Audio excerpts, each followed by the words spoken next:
Hello Saidia et bienvenue dans Yasuke Watch, votre émission qui vous donne le plein d'Afro Geek News et découvertes.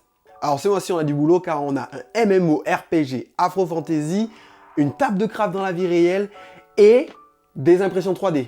Oui. Yasuke!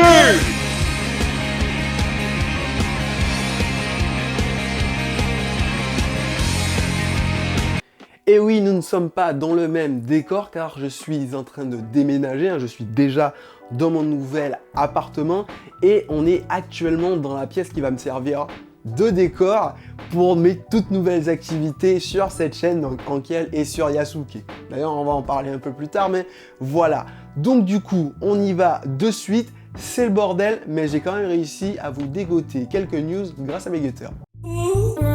Aujourd'hui, on va parler de The Ouagadougou Chronicle, un MMORPG d'Afro Fantasy développé par la société Twin Drum qui est basée à Berlin. Oui, vous avez bien entendu, MMORPG Afro Fantasy. Donc on est dans un univers afro et c'est de la fantasy comme la plupart des MMORPG. Alors qu'est-ce qu'un MMORPG? C'est un jeu en ligne dans un monde persistant. Alors un jeu en ligne, mais dans un monde persistant, c'est-à-dire que quand vous partez, le monde il continue à rouler, c'est pas Fortnite, vous partez, la partie est finie. Non, ça continue et c'est un MMORPG, donc c'est-à-dire en ligne. Alors ce qu'il faut comprendre, c'est que The Ouagadougou est très spécifique comme MMO, car ça a été fait par des rôlistes. Les rôlistes c'est quoi? Vous savez, c'est ceux qui jouent au jeu de rôle mais autour d'une table.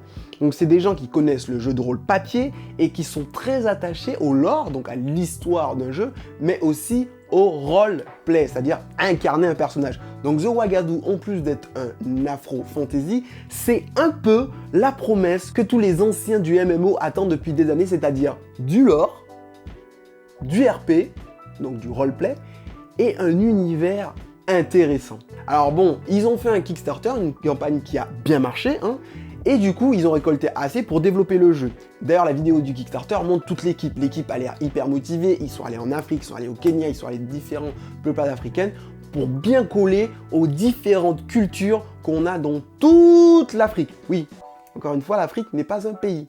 Voilà, on a des artistes, on a des développeurs, on a des gens, on a des musiciens qui sont allés sur le terrain, voir la faune, la flore, la musicalité qu'il y a là-bas et créer de toute pièce un nouveau MMORPG d'African Fantasy. Un vrai RPG d'African Fantasy. Voilà. Et ça me motive, vous voyez, ça, j'aime bien ça, j'aime ça. Donc voilà, pour l'instant, on n'a pas beaucoup de gameplay, mais ça a l'air vraiment génial. J'en rêve la nuit de ces MMO. Enfin! Et pourtant, le milieu du MMO ne se porte pas super bien. Alors, est-ce que le futur des MMO ne se trouverait pas, encore une fois, en Afrique? À vous de me le dire. Bon alors, on va rester un peu dans le domaine du jeu vidéo pour l'introduction. Est-ce que ce serait pas pour introduire un nouveau petit principe qui va arriver sur la chaîne? Ouh, je n'en dis pas plus, je tease. On va parler des tables de craft. Oui, vous savez, moi je suis un grand amateur de jeux vidéo et notamment de survival. Et dans les survival, les jeux de survie quoi, il y a un principe qui est assez simple, c'est la table de craft. C'est un truc indispensable au niveau gameplay, c'est-à-dire quand vous arrivez, vous êtes à poil, voilà, vous avez 2 cailloux, tout ça.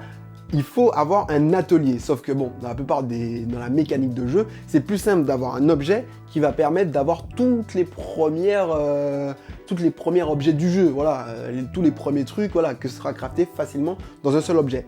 Eh bien, on est peut-être en train d'arriver à ça, mais dans le monde réel.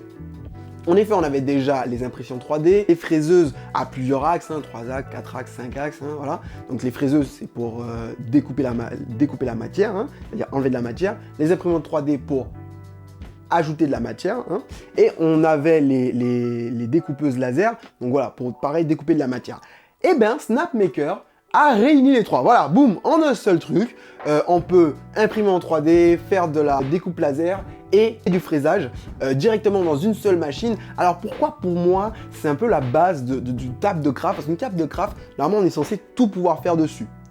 Et je rêve, moi, d'une machine qui serait capable, en une seule machine, de faire tout ce qu'on a besoin pour faire un objet. On a besoin d'un tournevis, on peut le faire dans la machine. On a besoin d'une carte électronique enfin d'un boîtier électronique pour faire un truc, on peut le faire dans une machine. Et Snapmaker, on est clairement au début de ça, on est clairement au début d'une révolution maker. Voilà, Snapmaker, alors, il y a des défauts à cette machine, hein. Elle réunit effectivement les trois, mais les trois sont de qualité assez bonne, hein, mais moyenne par rapport à des pièces plus spécifiques.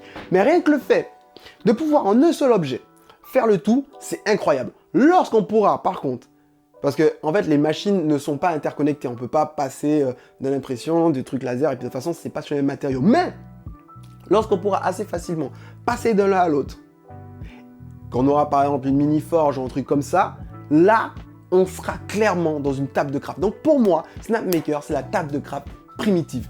On va arriver dans un monde où on pourra tout fabriquer de chez soi. Et c'est incroyable, c'est incroyable. Alors suivez bien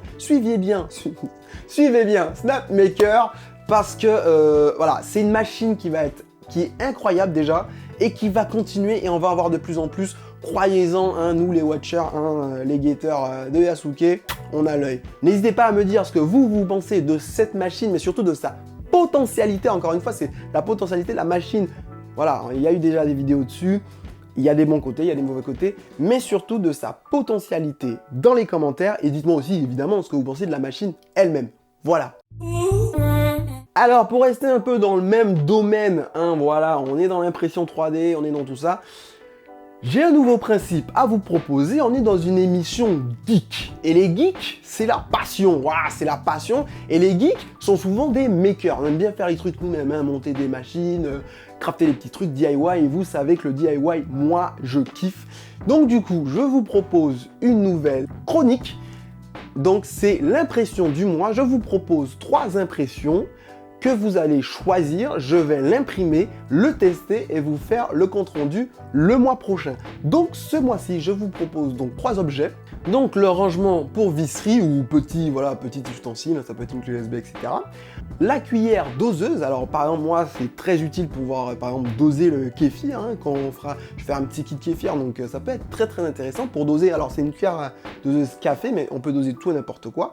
Et un rail de câble pour pouvoir ne pas niquer tous nos câbles à chaque fois parce que c'est relou.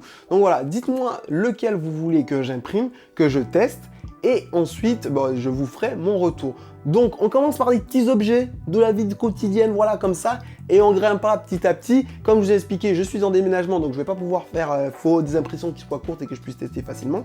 Mais vous inquiétez pas, on va step up petit à petit. Donc en commentaire, vous me dites ce que vous voulez que je teste. Je ferai le même sondage sur Instagram, donc n'hésitez pas à aller sur Instagram pour pouvoir participer au sondage. Et puis voilà, et ben ça y est, Yasuke, c'est fini. Du coup, je vous donne rendez-vous dimanche prochain pour une nouvelle vidéo. Je vous laisse juste là avec tous les autres Yasuke en playlist, bien fait, proprement, clac clac. N'hésitez pas à aller sur Instagram pour pouvoir justement participer au vote pour les impressions. N'oubliez pas de vous abonner, de mettre un pouce bleu pour pouvoir pousser la geekerie toujours plus loin. Et les bouchis, je vous dis à dimanche prochain pour une nouvelle vidéo. À plus tard.